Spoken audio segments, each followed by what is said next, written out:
वाहन चालक हो जाए सावधान, मराठी भाषा नहीं तो वाहन चलाना पड़ेगा भारी। मराठी भाषा सीखना होगा अनिवार्य। ड्राइविंग से पहले मिलेगा मराठी भाषा का प्रशिक्षण। नियम तोड़ने वालों पर होगी सख्त कार्रवाई। लापरवाही पर नहीं मिलेगी कोई राहत। परिवहन विभाग का बड़ा फैसला। सड़क सुरक्षा को लेकर प्रशासन की ओर से बड़ा कदम उठाया गया है। एक तरफ सुरक्षित वाहन चलाने और नियमों का पालन करने की अपील की जा रही है, तो दूसरी तरफ अब वाहन चालकों को मराठी भाषा आना अनिवार्य कर दिया गया है। आइए हम जानते हैं। अभी फिलहाल इस वक्त हम लोग मौजूद है नागपुर प्रादेशिक परिवहन विभाग में, जहां हमारे साथ मौजूद है प्रादेशिक परिवहन विभाग के अधिकारी किरण बिटकर जी मौजूद हैं। हम उनसे जानेंगे कि आखिर जो वाहतुक चालक है, वाहन चालक है, उनको मराठी भाषा आना जो अनिवार्य कर दिया गया है, उसके पीछे का कारण क्या है। सर, क्या कारणों से ये जो है नियम लागू किया गया है? महाराष्ट्र मोटार वाहन नियम 1989 नुसार रिक्षा चालक आणि टॅक्सी चालक जे आहे त्यांना बॅच देतानाच वर्किंग नॉलेज ऑफ मराठी असं त्यामध्ये शब्द आहे. म्हणजे व्यावसायिक जी मराठी आहे तिचं त्याला ज्ञान असणं आवश्यक आहे, अनिवार्य आहे.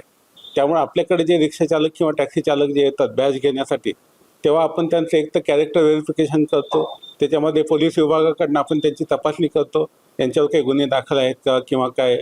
आणि त्याचप्रमाणे त्यांना त्या एरियाचं नॉलेज आहे का, म्हणजे रस्ते किंवा टोपोग्राफी ज्याला म्हणतो, ती एक आपण त्यांची चाचणी घेतो. आणि त्याचप्रमाणे त्याला मराठीमध्ये संभाषण करता येतं का, जे लिहिणं वाचणं अपेक्षित नाही, परंतु त्याला प्रवाशाशी मराठीमध्ये बोलता आलं पाहिजे. प्रवाशांनी मराठीमध्ये सांगितलं मला इथे जायचं किंवा किती रुपये झाले काय, हे जे बेसिक नॉलेज आहे त्याला असलं पाहिजे. ही अट पूर्वीपासूनच आहे मोटार वाहन कायद्यामध्ये. आणि आपण जेव्हा त्यांना बॅच देतो रिक्षा आणि टॅक्सी चालकांना, त्यावेळी आपण याचं खात्री करत असतो. त्यानंतर आपण त्यांना बॅच देतो. आणि त्याचंच आता आपण जे आहे हे पूर्वीपासून लागू आहे, त्याची आता पडताळणी फक्त करण्यात येत आहे. आता आपल्याला शासनाचे असे आदेश आलेले आहेत की मुंबई आणि काही भागामध्ये परप्रांतीय आलेले आहेत, वेगवेगळ्या राज्यातनं लोक आले आहेत आणि रिक्षा टॅक्सी व्यवसायामध्ये ते लोक आलेले आहेत. परंतु त्यांना मराठी भाषा बोलता येते किंवा नाही याविषयी आपल्याला खात्री करायची आहे. त्यासाठी संपूर्ण राज्यामध्ये मोहीम चालू आहे. सर, रूल नियमों को लेकर अगर जो तोड़ते हैं उन पे किस प्रकार की सख्त कार्रवाई की जाएगी? यामध्ये आपण त्यांना 15 ऑगस्टपर्यंतची मुदत दिलेली आहे. म्हणजे जे रिक्षा चालक आहे, टॅक्सी चालक आहे, त्यांना जर मराठीचं अजिबातच नॉलेज नसेल, अजिबात ज्ञान नसेल, त्यांनी मराठी शिकावी. त्यासाठी आपण प्रत्येक RTO कार्यालयामध्ये त्यांच्यासाठी प्रशिक्षण वर्गसुद्धा आपण घेण्याची तयारी दाखवलेली आहे. असे जे वाहन चालक असतील ज्यांना मराठी बोलता येत नाही किंवा अजिबातच कळत नाही, त्यांनी आपल्याकडे त्यांची नावं नोंदवावी. त्यांना आम्ही मोफत त्यांना प्रशिक्षण देऊ. जे वर्किंग नॉलेज आहे मराठीचं ते आम्ही त्यांना देऊ आणि त्यांना प्रमाणपत्र देखील देऊ. परंतु 15 ऑगस्ट नंतर जर आम्हाला वाहन तपासणीमध्ये असे वाहन चालक आढळले की त्यांच्याकडे बॅच आहे, परवाना आहे, परंतु त्यांना मराठी अजिबातच येत नाही, तर अशा वाहन चालकांच्या परवान्यावर, लायसन्सवर, बॅचवर कारवाई होऊ शकेल. सर, ये प्रशिक्षण के कब से ये स्टार्ट हो रहा है, कितने महीनों तक ये चलेगा और किस प्रकार से इस पर लोग जो है वो अपनी नोंद कर सकेंगे? यासाठी नागपूर शहरामधल्या सर्व रिक्षा संघटना, टॅक्सी संघटना यांच्या आपण बैठका घेतलेल्या आहेत. बैठका घेऊन आपण त्यांना सांगितलं की तुमच्या संघटनेचे जे सदस्य आहेत, रिक्षा चालक, टॅक्सी चालक, ते कोण आहेत की ज्यांना अजिबात मराठी येत नाही, ते त्यांनी आयडेंटिफाय करावे, शोधावे आणि त्यांची नावं आमच्या कार्यालयाला कळवावी. कारण की संघटनेच्या मार्फत हे काम लवकर होऊ शकेल. त्यासाठी आम्ही त्यांना आवाहन केलेलं आहे. त्यांना आपण कार्यालयाच्या परिसरामध्ये शिकवण्याची आपण त्यांना व्यवस्था करू. काही शाळेचे मराठी शिक्षक आहेत, ते आपल्याला त्यासाठी क्लासेस घ्यायसाठी तयार आहेत.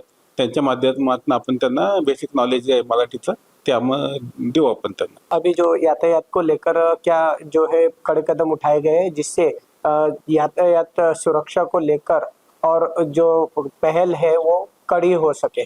वाहतूक नियंत्रणासाठी आणि लोकांना रस्ता सुरक्षेचं महत्त्व कळावं यासाठी आम्ही अनेक कार्यक्रम आपण घेतलेले आहे नागपूर शहरामध्ये. जसे शाळेचे विद्यार्थी आहे, महाविद्यालयीन विद्यार्थी आहे, त्यांच्यासाठी आपण कार्यशाळा आयोजित केलेल्या आहे. त्याचप्रमाणे आपण काही पुस्तकं त्यांच्यासाठी आपण पब्लिश केलेली आहे. त्या पुस्तकांचं वाटप आपण वेगवेगळ्या शाळांमध्ये करत आहोत. आणि त्या व्यतिरिक्त आपली जी वाहन तपासणीची मोहीम आहे त्यामध्ये विना हेल्मेट चालणारे, मोबाईलचा वापर करणारे, सीटबेल्टचा वापर न करणारे, त्याचप्रमाणे हाय स्पीडिंग ओव्हर स्पीडिंगने चालवणारे वाहन चालक आहे, बिना परमिटचे चालवणारे जे वाहन आहेत, बसेस आहे, ट्रक्स आहे, ओव्हरलोडिंग करणारे जे ट्रक्स आहे, अशा सर्व प्रकारच्या वाहनावर आपण कारवाई करतो. यामध्ये मागील वर्षामध्ये जवळपास 17,000 वाहनावर आपण ही कारवाई केली नागपूर शहराच्या फ्लाइंग स्क्वॉडने, आणि त्यामध्ये जवळपास 9 कोटी रुपयाचा आपण त्यामध्ये दंड वसूल केलेला आहे. सर, वाहन चालकों की तरफ एक तरफ कार्रवाई हो रही है, दूसरी तरफ जनता से क्या अपील की जाएगी प्रशासन की ओर से?